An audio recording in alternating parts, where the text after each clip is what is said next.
Good afternoon, everyone, and a very warm welcome to you all to the first in Birketts 2025 series of health and safety webinars. For those of you who don't know Birketts is a full-service UK top 50 law firm. We have a heritage spanning 160 years and more than 700 lawyers and legal professionals based across our 7 offices. I'm Julie Gowland, partner and head of licensing within the regulatory and corporate defence team here at Birketts. I frequently advise clients following workplace incidents, guiding them through the immediate aftermath, investigation, interview under caution, and prosecution stages. I hope you will find today's webinar informative and engaging, and hope that it provides some food for thought. A copy of the slides and the recording will be circulated to you in the next few days. We have a great lineup of speakers for you today. Firstly, you'll hear from Francesca Reason. Francesca is an associate who works on significant health and safety matters and is part of the team working on both the Grenfell Tower inquiry and the COVID-19 inquiry. Francesca will be speaking to you today about mental health within the context of health and safety and how this is treated by the HSC. You'll then hear from Matthew Gowen. Matthew is a partner barrister and heads the firm's regulatory and corporate defence team. Matthew is heavily involved in the incident investigation work that the team carries out with the support of the health and safety consultants. Matthew will be speaking to you today about the duties to employees working from home. Quite timely given that it is 5 years since the first lockdown and enforced home working.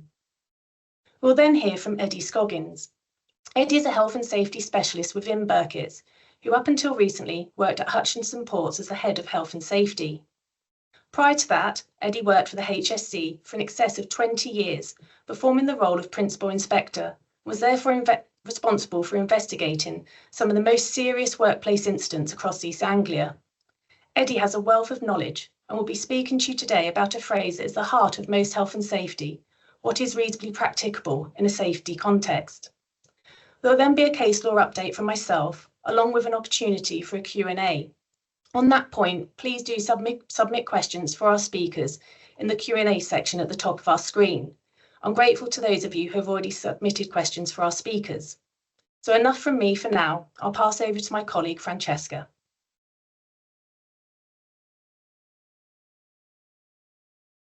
Thanks, Julie. Good afternoon, everyone. Thank you to Julie for the introduction. I am going to speak to you today, as Julie explained, about the emerging mental health obligations under health and safety legislation. And I will warn you at this stage, it's probably the most serious and ever so slightly morbid topic. So luckily we're getting it out of the way early on. Nice for a Monday afternoon. I can't seem to see my notes, Natalie. I don't know if those will come up on the side at any moment. Sorry, everyone. Just 1 second.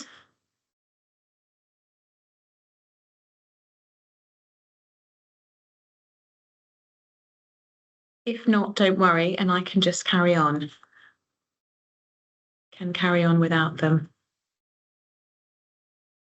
Let's see. Okay. Sorry, everyone. I'll just carry on without them. Okay, so I'm here to talk to you today in a fairly prophetic capacity about the interrelationship between mental health and health and safety law, and the fact that those two areas have historically remained pretty distinct. But the feeling amongst regulatory lawyers, following some clues from the HSC at the most recent Health and Safety Lawyers Association conference, is that this might be due to change. The HSE has made it clear in its 2022 to 2023 strategy that one of its primary objectives for the next decade is to reduce work-related ill health, but with a specific focus on mental health. Those at the Health and Safety Lawyers Association conference heard Rick Brunt of the HSE speak with candour about the challenges that the HSE faces in attempting to engender change, both prosecutorial and behavioural. Now, the current duty of care that employers bear to take reasonable steps in ensuring the health, safety and well-being of their employees extends to the mental aspects of health and safety, and it ostensibly requires the employer to provide a supportive and mentally healthy work environment, whereby the employer should acknowledge and address potential risks and stresses that can impact on the employee's mental health. Those would be things such as harassment, excessive workloads, inadequate support, or discriminatory practices. But whilst that duty exists, the extent to which the HSE will concern themselves with investigating work-related stress has historically been very limited. So, health and safety statistics published by the HSE show that 875,000 workers are suffering from work-related stress, depression, or anxiety. Those figures are from 2023. 2022 to 2023. Yeah, sorry to interrupt, Jess. So I think if you just press take control, and then that should allow you access to turn on your slides and see your notes. Sorry, I didn't realise you couldn't see them. I'm so sorry, everyone. Bear with me. The tech is great. It's just me that's behind the curve. So yes, in that same year, 17.1 million working days were lost to the same cause, and figures show that this number is on the rise, and that the current rate of self-reported work-related stress, depression, or anxiety is now higher than pre-pandemic levels. So, whilst the employer's position, whilst the employer's duty to provide that safe working environment for employees does extend to this duty, there's no legal precedent for criminal proceedings being brought in relation to work-related mental illness or suicide. And this position seems to be behind other countries, and the HSE are very much alive to that fact. Now, recognising that employers should do all they can to prevent work-related stress and support good mental health, if not just through moral obligation, then at least because of its direct correlation with the bottom line, the HSE created the Working Minds campaign in 2021. And if you haven't heard of that, it's a live working website, so you can look it up after the session. The programme collates a number of free tools and support to help businesses and workers understand the best ways to identify and respond to poor mental health in employees. Now, some jurisdictions, notably Japan, the US, and France, formally recognise a category of work-related suicide. This is not so in the UK, where currently we have no systematic methods of even collating employee suicide. So we don't know if there's a problem, or indeed if there is one, how big it is.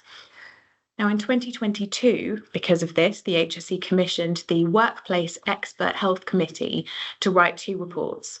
One was into work-related ill health and disease, and the second was into work-related suicide. Following that second report, WEC, I'll call them WEC because it's not the easiest title to keep referring to, advised the HSE to obtain a reliable estimate of the frequency of suicides to which the contribution made by work was or could have been material.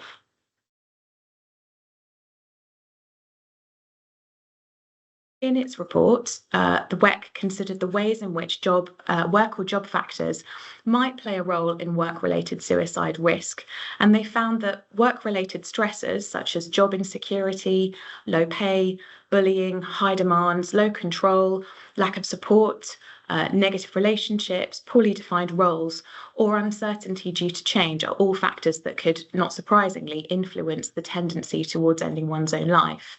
And furthermore, work or job circumstances might generate feelings of defeat, humiliation, or entrapment. So, for example, being humiliated due to being bullied or rejected at work, and feeling trapped in a job that, perhaps because of a perceived lack of possibilities to find a job in another organisation, particularly in situations where income is essential to support dependents, pay bills, etc., could all influence tendency to end one's own life. And the report states that psychosocial job stressors, such as high demands with low decision latitude and high efforts but low rewards, have all been widely associated with the intermediaries of suicide, such as depression, which, is absolutely not surprising.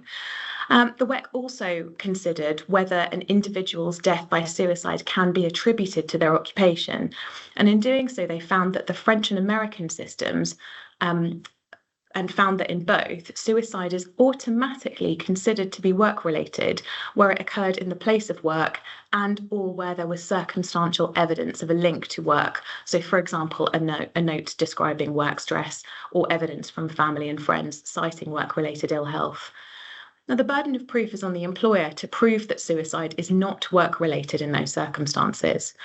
The upshot of this, and perhaps this is indicative of what the HSE might find in the UK once they've conducted all of their fact-finding, seems to be that in France, 20% of suicides in working-age adults are deemed to be, quote-unquote, work-related.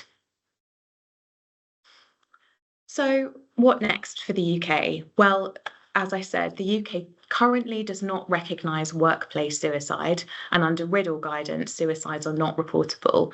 However, it's perhaps worth mentioning there is one case, Core versus IBC Vehicles Limited, which is precedent that an employer can be held responsible for a suicide arising as a result of a workplace accident. Furthermore, the HSE will consider investigating work-related stress where there is evidence of a wider organisational failing, which is likely to be evidenced by a high number of staff experiencing work-related stress or ill health, and obviously where the Health and Safety at Work Act can be applied. Now, there's clearly a huge gap in health and safety law in England for families seeking closure and accountability, and the current law presents missed opportunities for employers to learn lessons. So the last decade has seen mental health and issues surrounding suicide brought to the forefront of discussions, but insofar as mental health and suicide and their entanglement with workplace health go, the dots have really remained unconnected, although probably not for much longer.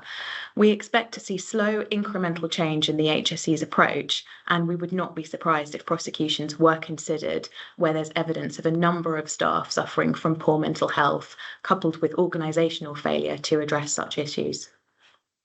And I think that that's me done. So thank you for bearing with me with my technical glitches, and I will now hand over to Matthew.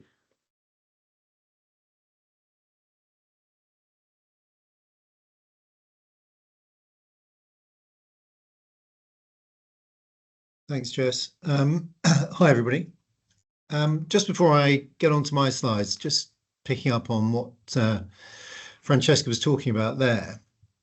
We're currently involved with a couple of clients who have had people that they have a duty of care for. So in one of the cases, an employee. In another case, different scenario, but somebody that they had a duty of care over commit suicide. And even if currently the HSE are not involved, and thinking about what Jess was saying, there's certainly, I think, going to be a change of policy going forward in relation to that. Those organisations get embroiled in the inquest process, and particularly where families of the deceased have concerns about how the declining mental health of their loved one was dealt with by that organisation. So there's that angle to think about as well, because even if the HSE aren't involved, you may have to go in front of the coroner to justify what policies and processes you had in place and what support was given to that particular person, especially if their mental health is declining over a period. So just as an aside, and then getting onto my slide. So 5 years, quite incredibly, since lockdown. And what I'm going to do just in the next few minutes is give you a little reminder, because I suspect your organisations, rather like ours at Birketts, still have people working from home. Probably not with the frequency as in the COVID times, but certainly we have still a very agile working policy. So quite a lot of the team that you can see today spend some of their working periods at home, certainly away from the office. And it's a good time just to remind people of where the obligations and duties are for an employer towards their people when those people aren't in the office.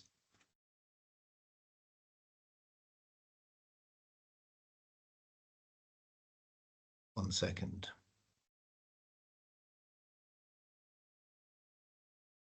What we have, I suppose, seen since COVID, probably around the topic that Francesca was talking about to a large degree there, was we are more focused, aren't we, as organisations now on employees. And we are, I think, dealing with general well-being in a far different way than we were ever previously. And, you know, people's well-being generally has been helped. But obviously there are still some negatives associated with it. And we as an organisation still, even 5 years on, see that people still have some anxieties around coming into the office. And those other people, we've got to make sure who are working, when they're working at home, they're working properly, and that we as employers have discharged our obligations towards them. So what are the obligations? So what does an employer have to do with those people working from home? Well, not surprisingly, there are some specific regulations that are in play, but in a very general sense, an employer has exactly the same health and safety responsibilities, regardless of whether the employee is working at home or in the workplace. So the overarching general responsibilities are the same. Clearly, there are different facets. There are different scenarios, aren't there, where people are working at home, and the risks are different. Some of them are still the same because you still have to work out how those people are sitting and working at their screens and their desks. But overall, the risks for people working at home are far reduced. But you still have those general duties. An employee also, has to think about their own health and safety. And so it's all really wrapped up in the assessments that you do for them and the information that they can pass back to you about their home setup. We'll come on in a little bit to think about the things those assessments talk about. But for the employer, as I said a moment ago, the regulations are there, and you have to do the assessments for people who work at screens continuously on a daily basis for more than an hour. And for a lot of us, in terms of employers, we're going to do those assessments, aren't we, when we induct new people into our organisations, or when we learn that somebody's capabilities have changed. So it's just like any real assessment of risk. You should do it on a regular basis, but particularly if circumstances change. So at Birketts, obviously, when we get new people coming into the organisation, they are given all the equipment that they need to work from the office. And for those that work then remotely, sometimes from home, we'll also provide that equipment for them in terms of their screens, their setup. And what we need to do is obviously make sure that when people are working at home, they're working comfortably and they're working just in the same way we'd like to see them working when they're in the office.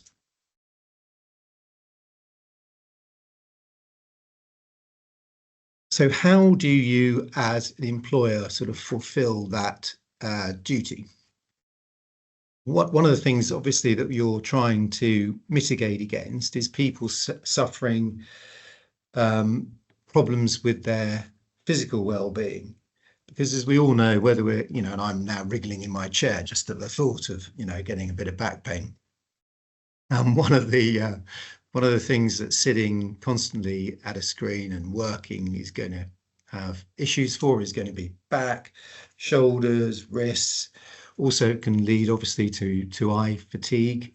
You'll all, no doubt, as employers, those of you who are, will be aware that part of those regulations mean that if your employee says, I've got problems with my eyes, I think I need an eye test, and it's going to cost, then the employer foots the bill for that. But quite a lot of those musculoskeletal disorders relating to upper limb disorders, repetitive tasks, carpal tunnel, all those sort of issues that you'll be familiar with. And the difficulty is trying to, when you have people at home, nipping those sorts of problems in the bud so they don't lead to some chronic pain. because obviously if you have an employee who is then suffering from chronic pain as a result of, and can show it's a result of their working activities, then that potentially is going to cause issues for the employer. Even if it doesn't cause issues from a health and safety point of view with the regulator, it may cause issues in terms of what that employee can do, how productive they are, how much work they're going to be able to do for you, and how you sort out and probably pay for sorting out any chronic illness or pain as a result. So you'll all be familiar with the DSE assessment. So considering the setup at home, which would have to be tailored to the needs of that particular person. Obviously, DSE assessments now, don't have to be done in person. They can be done through remote online resource. If a person has particular needs, or there are particular issues with them that are identified when they're onboarded into your organisation, or because their physical capabilities have changed, then it may be that on occasions that there would have to be a home visit, but that would be very rare, and you should be able to control the risks from the home working environment remotely. So it's a bit about training. It's a bit about first of all, it's providing the right equipment. It's a bit about training. It's a bit about telling the people, what they should be doing in terms of their working environment, telling them what the obligations are on them, and of course, what you as the employer is going to do. So as long as they know how to use the equipment, as long as they know how to be set up properly, and as long as you're providing them with the right resource and training, as I say, there shouldn't be a particular problem, because as we know, the risk is relatively low.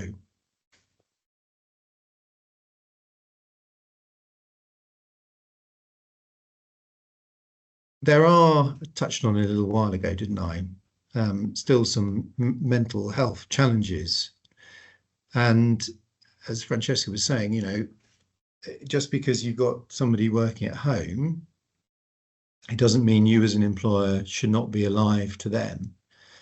And I think we found as an organisation that different types of our people, in terms of particularly age, probably if you bracketed people in age, dealt with home working in different ways. Quite a lot of people embraced it and would still like to be doing it all the time if they could. Some sectors of our people certainly didn't embrace it and felt sort of isolated, felt lonely. And whilst there are obvious advantages to it for a lot of us, we've still got to ensure that those people are included. So as I was saying earlier, a lot of the team here at Birketts work from home. But it doesn't mean that we don't keep in touch with them when they're at home. It doesn't mean doesn't mean we don't have regular team meetings when people are working remotely. We're still trying to include all those people, particularly those who work more often from home, so that they are included and part of the team. That obviously helps reduce any feelings of isolation. But you've got to make sure, if you can as an organisation, that anybody that might be anxious, those are things that you're spotting quite early on. Goes back to what I was talking about earlier about sort of nipping things in the bud. One of the other benefits, obviously, is the work-life balance. That in itself should hope to mitigate against stress and anxiety. It gives us more flexibility, doesn't it, to do all the other things in our lives. So there are still some really positive advantages of home working, and that's clear, and it will be here to stay for a lot of organisations, including firms like ours. But it's still important that those people feel part of the bigger picture, and it's important that employers understand the obligations that they have to those people, even when they're working remotely. So that's really all I want to say about that. We'll take some questions if there are any at the end, and I will hand over now to Eddie, who's going to talk to you about reasonable practicability in the health and safety context. Thanks.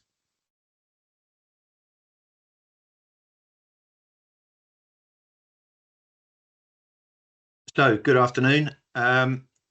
Just a few words about reasonable practicability. As Julie said at the beginning, it sort of comes up regularly in a conversation about health and safety and risk assessment. And so just some observations from me for a few minutes. So just starting at the beginning of this conversation, really, the purpose of any safety system, I think we're probably all agreed, is to control risk, make sure everyone goes home in one piece. I think that's pretty non-negotiable.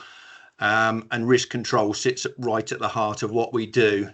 But I think as the world has developed, and alongside mental health issues, practical health and safety is developing as well. And I think there's a school of thought now that not only do we want to think about the things that might go wrong, we want to think about the things that might go right and are already going right. So alongside controlling risk and thinking about that, I think we want to capture the good practice that's happening in our workplaces already and reproduce that, do more of it. So there's two prongs to this risk assessment conversation. The third, obviously, is to cope with that changing world. And there's a theme running through this whole webinar about that. So not only working patterns and the way we work, but the technology that we work with, the AI that's coming along, the driverless technology, whatever it may be. So there's a number of things that our system needs to cope with.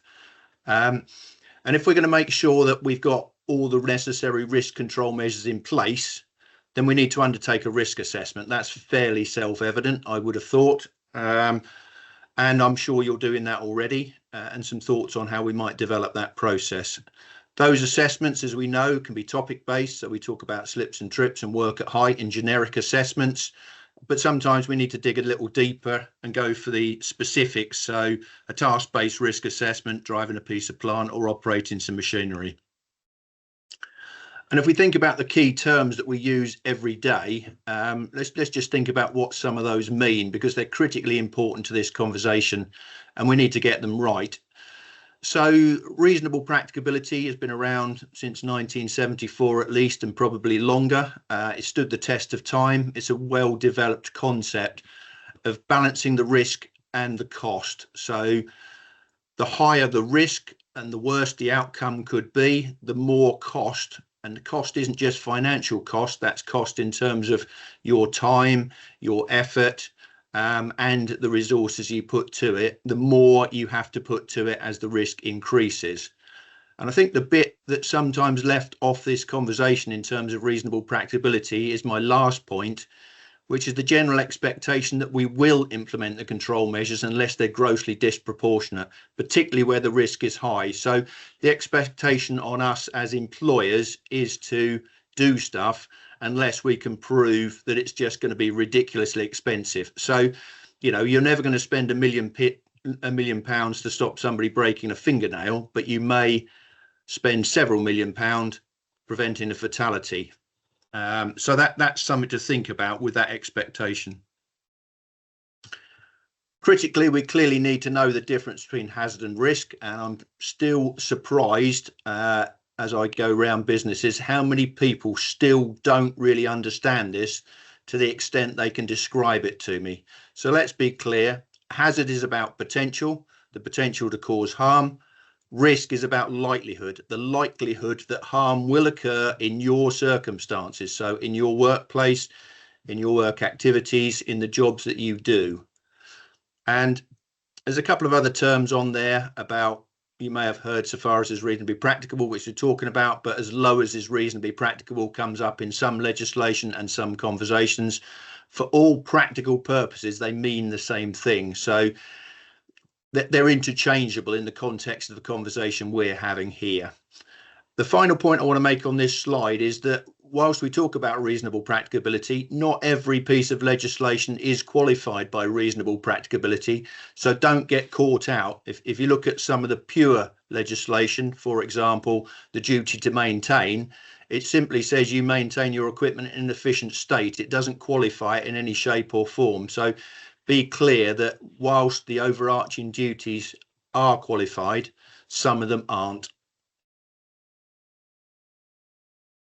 And simply the process of risk assessment, which I'm sure you know. So identifying the hazards, the potential to cause harm, assessing the risk, the likelihood of harm in your particular circumstances, And to control that risk, which is what I said right at the beginning of this conversation, we need to decide on control measures, which have to be implemented and which have to be monitored and which have to be effective. So we're looking for effective control measures that control the risk so far as is reasonably practicable. So we're not taking the risk out of life altogether. We're not taking the risk out of work altogether. Indeed, there's quite a famous quote that I've used myself: a life without risk isn't much of a life at all, really. So it's about balance, and it's about getting this part of it right.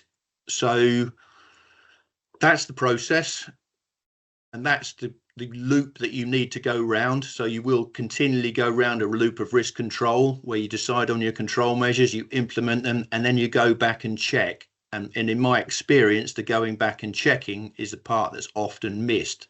So let's think about what monitoring means as well in the context of this conversation. That's all of your inspections and audits, which you would expect, but it's also near misses are a form of monitoring here. And the encouragement of near misses is an important positive safety feature of an organisation. It's any investigations that you may carry out as a result of incidents or accidents that you've had that determine the quality of the control measures, but are also heavily reliant on the quality of the investigation. So there's a whole conversation there that I don't propose to have about incident investigation, the avoidance of blame, and being a learning organisation. And then, of course, monitoring the new processes as they come along. So those new ways of working as they bed in, as we get more experience of these in the workplace, then they help us to formulate better risk assessments going forwards. So in my mind, there's a number of challenges when we're doing risk assessments and we're determining reasonable practicability. But certain one of those is the identification of all of the hazards. And I mean, if you think about this logically, this is the first step, and this is the whole process fails if you don't identify the potential to cause harm. So you need to think about how you're going to do that, and list all of the things that could cause harm, either for your topic-based risk assessment or your task-based one. That will, of course, be based on your own skills and experience. You'll have spent time and you'll have gained experience in the workplace. So whilst you're doing that, you will have built up knowledge and experience of the things that might cause harm. So that skills and experience part is critically important to this, and it's equally as valid as any other way of doing this. And of course, it's not just about your own skills and experience. There's plenty of other people who will have a view on this. Again, it's a popular trap to fall into, that people don't go and ask their employees. So the guy who's holding the drill or the spanner probably has more knowledge than almost anybody else on that particular subject. And yet the number of times they're omitted from the process of risk assessment is really quite remarkable, even in this day and age. And of course, there's a straightforward legal duty to consult with your employees. So, you know, talk to the workforce, talk to the representatives, the union, you know, or other consultation arrangements you have in place. Use those to your advantage. The safety committee is a good place to be talking about these sorts of things. Or depending on how you do your risk assessments, you may have workshops, or you may have risk review meetings, or however you do that. What I'm saying is you need a clear conversation here with the interested parties. Bring in your contractors, because they'll have a role in this, and they will almost certainly have a different view. They'll have a different view because they'll have an outsider's view of the effectiveness of your control measures. So they'll have seen your induction in a different way, for example, to your workforce probably. Your onboarding arrangements may be different from them. And indeed, we still know that employers treat contractors slightly different from the workforce, even though they shouldn't. So that's the first thing that I would strongly advise, is to have that conversation, and use your own skills and experience, but talk to other people. Think about the accidents and near misses that may have occurred in the business. Hopefully you won't have had too many of these, but so whilst an accident is a reactive process, you know, you're going looking at something that's gone wrong, you know, and you're looking at what may have been needed to stop that going wrong. That gives you clear ideas on hazards and risks, particularly ones you may have missed. But the near miss process, hopefully coming from the workforce, is a proactive process of inviting people to tell you about things before they've happened. So that's a golden opportunity to talk about hazards, because the eyes and ears again on the ground, as we've spoken about, are the people who will be able to help you with this process. And of course, the other source of information is your own industry. It's not just about what happens in your workplace, it's what happens in your wider industry, be that construction, manufacturing, public services, whatever that is. There will be a wealth of knowledge that again is not desperately well shared at times. So building your network of like-minded people who can help you, who are willing to share problems, willing to share solutions, willing to have a network conversation, all helps in this regard to build up your list of hazards so as you can start your risk assessment effectively. Because trust me, if you don't do this step, it falls over and you leave yourself wide open to criticism because of the omissions. The final place to look on this particular list is the HSE itself. If you go onto their website, and I mean, you're going to say, of course I'd say that because I spent 20 years with the HSE, but fact is, I think the HSE website is an excellent resource.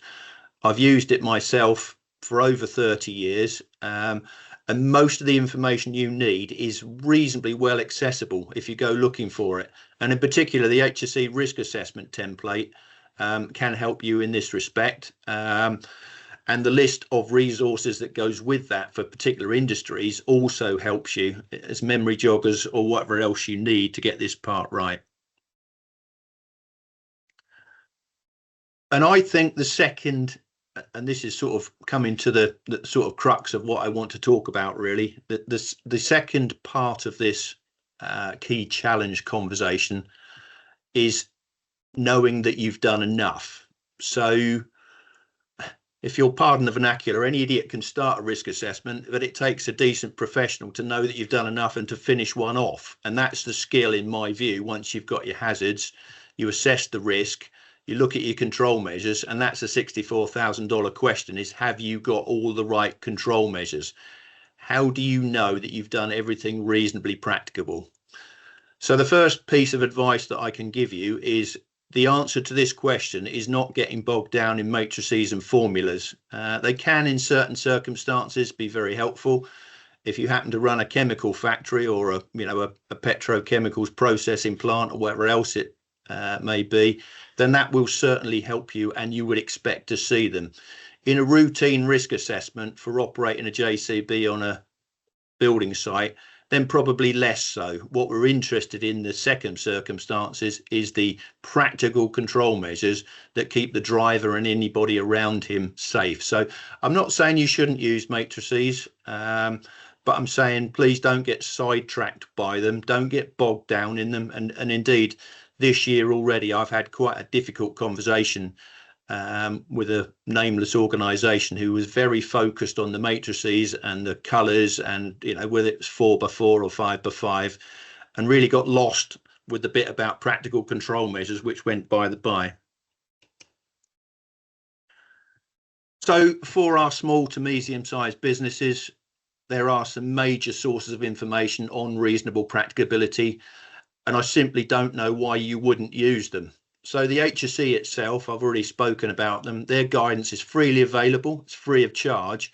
And if you go to the front of it, it says two very interesting things. One is they're absolutely happy for you to copy it. So there's no copyright. They like to be acknowledged if you do borrow it, and I do borrow it regularly.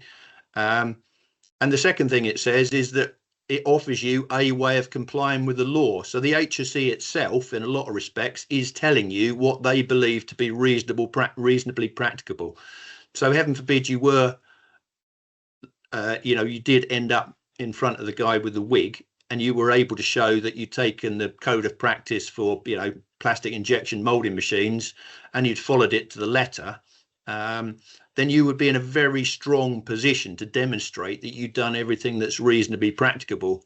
So, and if you think about reasonable practicability in the context of health and safety law, it's unusual in the sense that you are effectively obliged to prove yourself innocent by demonstrating that you've done everything reasonably practicable, which is contrary to most UK law, as you know, which obliges the prosecutor to prove that you're guilty. So absolutely go and look for that HSE guidance. You can use it, and you can use it with confidence that it will determine what's reasonably practicable. Obviously, I've spoken about it, and the HSE risk assessment guidance and templates go with that. They support it. They give you a format for simple risk assessments that's quite useful, and you can pull it apart and use the headings even if you don't use the table. The second place to look, very much so, is your own industry. So there's an awful lot of industry guidance out there. For example, at the moment, I'm doing some construction work on concrete, and there's some very good Concrete Pumping Association guidance, very niche, but sets out in very clear terms, if you use a concrete pump, how you keep yourself safe. So once again, the industry together has had a conversation and set the bar for you. So there it is. It's on a plate. Take it, use it. Sometimes it's not free. Sometimes you have to pay for that, either through your own membership or you can buy it. But it is good guidance on the whole, and I've used it regularly. And the other thing it does have, and I mean, I clearly still have quite strong links for the docks industry, for example. So I sit on an organisation called Port Skills and Safety that does exactly what we're talking about here, produces guidance for the industry to help them do this exercise. And they work alongside the HSE. So the guidance is triply badged, not only with PSS, but with HSE and with the trades union. So again, it's a perfect example of setting the bar for you. The final one I've put on my list is industry benchmarks, and it's often useful, either formally or informally, to go looking at what other people do. What is the rest of your sector doing on this issue? They will, if you've had a problem, chances are somebody else has had it as well. So talk to your colleagues, talk to your network, talk to other like-minded people who can help you, you know, and that'll add up to something worth having. So reasonable practicability is a very clearly defined term. I've described that to you in some detail. Understand what it means and understand the onus is on you to do stuff unless you've got a very good reason for not doing it. And the stuff that you need to do, more often than not, will be set out quite clearly in readily available guidance in some of the areas that I've said to you. There will be other places that you can get it from as well. Occasionally I go abroad for stuff. You know, there's some good guidance from the States, for example. There's good guidance from ISO standards and so on. But that guidance is often there. Occasionally you'll need a bit of external help, but more often than not, you can do this yourselves with a bit of basic training. And that brings me to the end of what I'm going to say, Julie. So I'll pass back to you.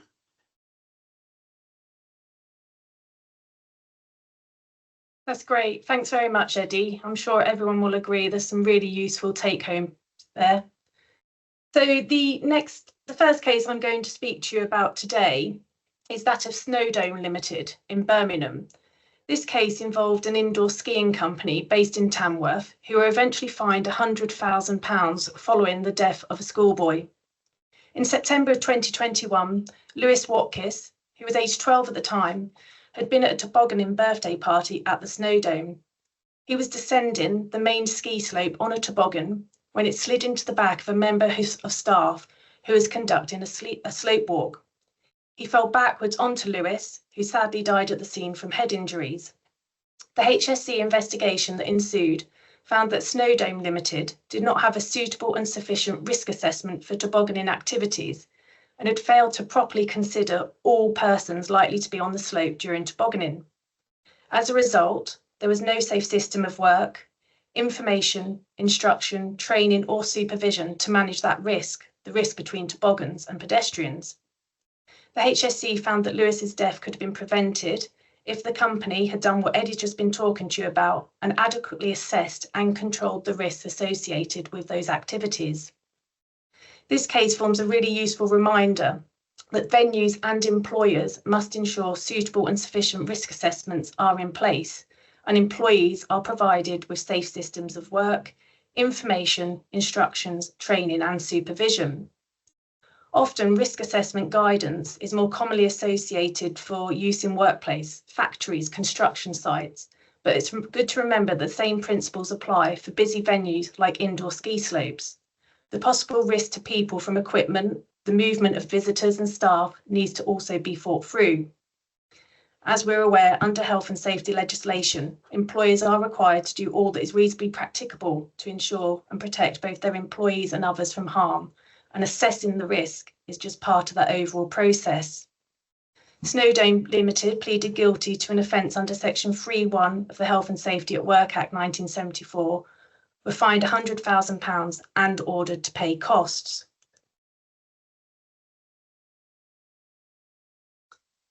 The next case involves Greenlife Properties. These were a renovation company based in South Wales and is probably one of the more obvious cases of a blatant disregard for the law.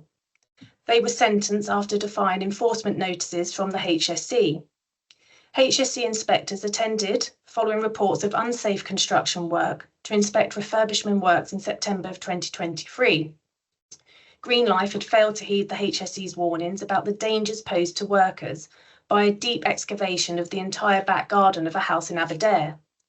The inspection found that employees were working within the excavation, which was approximately 2.5 metres deep. The sides of the excavation, I'll put my teeth in, were vertical, leaving a risk of rubble subsiding or collapsing without warning. The site had not been secured to prevent unauthorised access, and there was no risk assessment for the refurbishment works and no safe system of work. The MD of the company was present on site at the time. So it might not be surprising to you to hear that following the inspection, the HSE served the company with a prohibition notice, requiring the firm to stop construction work within the excavation until it had corrected the defects under a safe system of work. It was considered that there was an immediate risk of serious injury to employees working inside the excavation, including of burial from falling rubble. 2 improvement notices were also served, one requiring the company to secure the site, preventing unauthorised access, while the other ordered the firm to obtain advice on the risk to workers inside the excavation and implement a safe system of work. HSE, quite rightly, did a further inspection, and they found that construction work continued inside the excavation, thereby breaching the prohibition notice. The company also failed to comply with one of the improvement notices, as it failed to obtain advice on the risk to workers inside the excavation or implement a safe system of work. To make matters worse, the MD repeatedly ignored attempts by the HSE to contact him in relation to the notices served and the conditions on site, and then attempted to deceive HSE by providing false information in relation to the actions taken by the company to comply with the notices. At the end of January of this year, Greenlife Property Developments Limited pleaded guilty to breaching Section 33(1)(c) and 2 breaches of Section 33(1)(g) of the Health and Safety at Work Act. The company was fined £40,000 in order to pay costs. This case, as I said at the outset, demonstrated a deliberate breach and flagrant disregard of the law, and the fine imposed highlights the fact that the courts and the HSE take a failure to comply with the law and enforcement notices extremely seriously and will not hesitate to take action against companies which don't comply. Moving on then to the next case and dealing with something that Eddie has spoken to you about and failing to take all reasonably practicable steps. On the 21st of September of 2020, David Clark was killed by a herd of cows while crossing the right-of-way. He was out running with his dogs when he was surrounded by a number of cows, and according to a witness, one of the cows turned around and ran towards Mr. Clark, causing a fatal blow to his chest. The father of 3 was sadly dead at the scene was declared dead at the scene by paramedics. The HSE investigation found that Andrew and David Turnbull, the farmers of the land, had failed to put up signs alerting pedestrians to an alternative route and therefore failed to do all that was reasonably practicable to prevent members of the public being put at risk by their cattle, thereby breaching Section 3 of the Health and Safety at Work Act. Andrew Turnbull was fined £1,589 and David Turnbull was fined £1,390, and they were both ordered to pay costs. HSC guidance suggests a number of reasonably practicable ways that farmers, landowners and other livestock keepers should follow to control the hazards for walkers when keeping cattle in fields where the public have access. As Eddie has said, there's a wealth of guidance readily available. The judge also expressed concerns regarding the delay in which it had taken the case to come to court. Sadly, we are all too often involved in cases where it can be 5+ years from the date of the incident until the case is concluded. The next case is a very sad case indeed, and one that you may have heard about in the press. Albie Speakman, who was just 3 years old, died in July 2022 after being struck by a telehandler that was driven by his father, Neil Speakman. A joint investigation by the HSC and Greater Manchester Police found that Mr. Speakman had failed to ensure that Albie was kept safe from work activities on his family's farm in Bury, Greater Manchester. The telehandler being driven by Mr. Speakman was in poor condition. Mr. Speakman had been using the telehandler to move wood chip into bags, while Albie was left playing in a small unfenced garden at the front of the house on the farm. Mr. Speakman had borrowed the telehandler from a neighbour, and while he had previously used the vehicle, he was not appropriately trained and had not properly considered the risks involved with using it. In addition, the telehandler was missing a wing mirror on the passenger's side, while the wing mirror on the driver's side was dirty, thereby reducing Mr. Speakman's visibility as he operated the vehicle. Following a trial at Manchester Crown Court, Mr. Speakman was found not guilty of gross negligence manslaughter, and he pleaded guilty to breaching Section 3 of the Health and Safety at Work Act and was sentenced to a 12-month custodial sentence. He was also ordered to pay £2,000 in costs. And then finally, a coroner's case that, again, I'm sure you have all heard about and touches upon matters that both Francesca and Matthew have talked to you about today.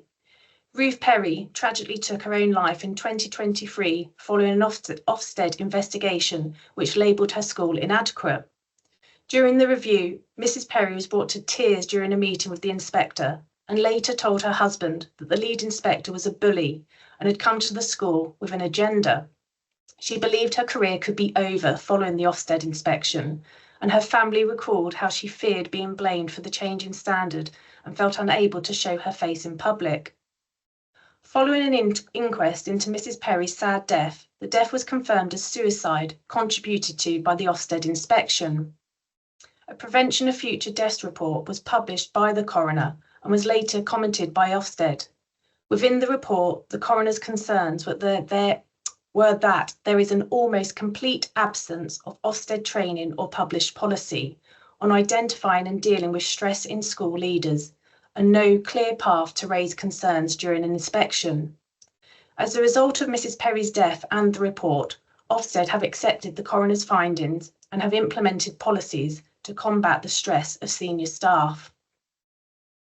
So that concludes the case law update, but it probably leads me on quite nicely to a question that we have received. And I think, Chess, this is one for you, following on really from the Ruth Perry case. But one person has asked, what can they as a company do to prepare? Thanks, Julie. Yeah, I think that's a really good question. And I think the first thing that I would say is don't panic, because any legislation that may be introduced at some stage is going to take a very long time. So I think, first of all, don't worry, you've got some breathing space to tackle this. There are a couple of recommendations that I think I would make. The first is, if you don't already, one of the things that Birketts does, and I'm sure plenty of other employers do this, is we do an employee engagement survey. I think ours is provided by a company called Gallup, but there are plenty, other providers are available. And those engagement surveys, I think, really are quite useful because they're only done annually, but they ask questions.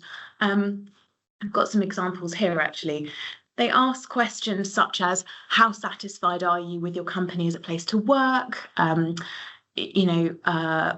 things like, there is someone at work who encourages my development. I have a friend at work. I've had opportunities to work to learn and grow. So I think, first of all, if you want to really understand how your employees are feeling and give them that opportunity to be honest with you, that would probably provide you with a pretty good and accurate depiction of what your global employee mental health sort of status is. I think one of the other things that, and this may apply to some of you will have employees that deal with health and safety and HR, and they'll deal with all of that, and good luck to them, because I'm sure they've probably got a very long to-do list. But if you've got a very separate and distinct health and safety team or individual, and a very separate, distinct HR team, I would really start thinking about getting them to collaborate together very, very frequently, not just in quarterly meetings, not just, at the office Christmas party. And I would be tasking them with looking into campaigns such as the HSE's Working Minds campaign, and seeing what they can implement together, and trying to kind of join up those dots, so that if and when legislation is introduced, it's second nature to them to collaborate and to look at those things holistically, rather than this person deals with hard hats and safety boots and this person deals with employee absence. I think really, getting them to work together is probably a great first step. That's great. Thank you very much, Francesca. And then Eddie, I think this one is one for you. Can you depart from HSE guidance in terms of doing all that is reasonably practicable? Simple answer is yes, you can, because it is guidance. So the caveat really is you've got to come up to the same standard or higher. So if you depart from the HSE guidance, you need to have a clear plan about why you're doing it and what the standards are that you're imposing, and how you might compare those to the HSE standards to make sure, as I say, you've come up to the same standard or higher. So that's the critical thing to do. And in some senses, some industry guidance has done that. In the absence of HSE guidance, they filled a gap anyway. So, there's plenty of guidance out there that isn't HSE guidance, or even badged or spoken to the HSE about. So there's nothing wrong with it in principle, but just be very careful how you do it. And what I was saying from my talk is there's safety in numbers. It's better for an industry to do something than for an individual to do it sometimes. So that's why I always counsel to talk to your industry bodies and your colleagues and your networks. Okay. Yeah, and I suppose if you depart from HSE guidance, to document why that is, so that you can evidence. Absolutely. Yeah. Brilliant. Yeah, I think that's critical, Julie, that, it goes without saying that any risk assessment, the significant findings have got to be documented, and that would include an explanation about what you've just done. Thanks, Eddie. And then Matthew, one for you. Do you need to provide a desk and chair for staff working from home if they choose to work from home and it's not part of their contract? I've just answered that actually for Nick in the chat. Oh, apologies. I'm No, obviously it's not. okay. I was just being extra efficient. Can I quickly answer one of the other ones? Please do so, yes. So Thomas has asked whether a civil process could follow a coroner's finding in an inquest if there's been suicide in a workplace context. And the answer is yes. One of the things that an inquest is designed to do, apart from fulfill the coroner's statutory obligations to investigate and inquire into the death, is to give the family an understanding of what happened, and that includes an examination of all the facts. And so, yes, a lot of families in those circumstances will be using the inquest process to gather information to then further a civil claim subsequently. So the inquest process is very important. So yes, Thomas, it can be. And that links to also a question that Miles asked. Hi, Miles, hope you're well.